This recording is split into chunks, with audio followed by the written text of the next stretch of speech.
கமல்ஸ் கிச்சனில் வாழைப்பூ வடை எப்படி செய்கிறதுன்னு பார்க்க போகிறோம். அதுக்கு தேவையான பொருட்கள்: ஒரு வாழைப்பூவை க்ளீன் பண்ணி எடுத்து வச்சுக்கணும். அதுக்கப்புறம் அரை உலக்கு துவரம்பருப்பை ஊற வச்சு ரெடி பண்ணி வச்சுக்கணும்.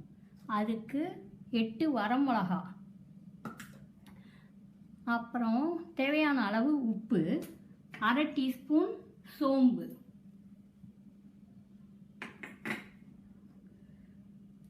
ஒரு டேபிள் ஸ்பூன் பொட்டுக்கடலை பவுடர் பண்ணி வச்சுக்கணும். ஒரு கை சின்ன வெங்காயம் நைஸாக நறுக்கி வச்சுக்கணும். கொஞ்சம் தேங்காய் பூ திருகி வச்சுக்கணும். கருவேப்பிலை நைஸாக நறுக்கி வச்சுக்கணும். அதை வடைய போடுறதுக்கு எண்ணெய். இப்போ வாழைப்பூவை நல்லா க்ளீன் பண்ணதை மிக்சியில் கொஞ்சம் மஞ்சப்பொடி போட்டு அதை அரைச்சி எடுத்துக்கணும். அதை வடிகட்டி புழிஞ்சு இந்த மாதிரி எடுத்துக்கணும். அடுத்தது ஊற வச்ச பருப்பை மிளகா சோம்போட இந்த மாதிரி மிக்சியில் தண்ணியை நல்லா வடிச்சிட்டு கொஞ்சம் பெருன்னு அரைச்சி எடுத்துக்கணும். இப்போ இந்த வாழைப்பூவை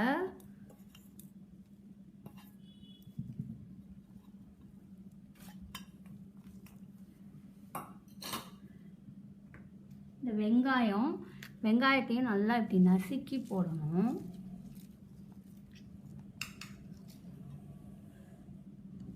கருவேப்பிலை, தேங்காய் பூ,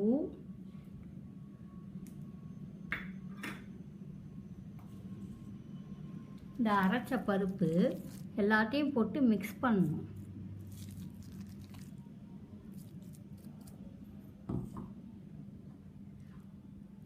இந்த பொட்டுக்கடலை மாவு எல்லாம் இப்போ மிக்ஸ் பண்ணி நல்லா பிணைஞ்சாச்சு. இப்போ எண்ணெயை காய வச்சு வடையாக தட்டி போட வேண்டியதான். இப்போ எண்ணெய் காஞ்சதும் இதை இந்த மாதிரி வடையாக சின்னமாக தட்டி நல்லா வேக வச்சு எடுக்க வேண்டியதான்.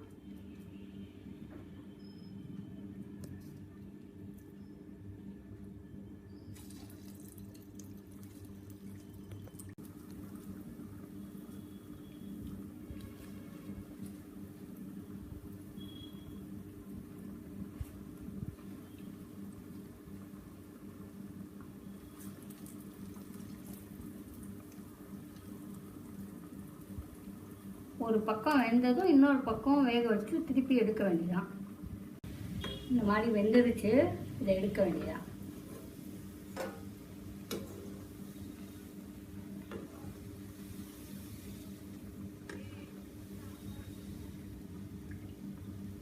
வாழைப்பூ வடை ரெடி ஆயிடுச்சு, சாப்பிட்லாம்.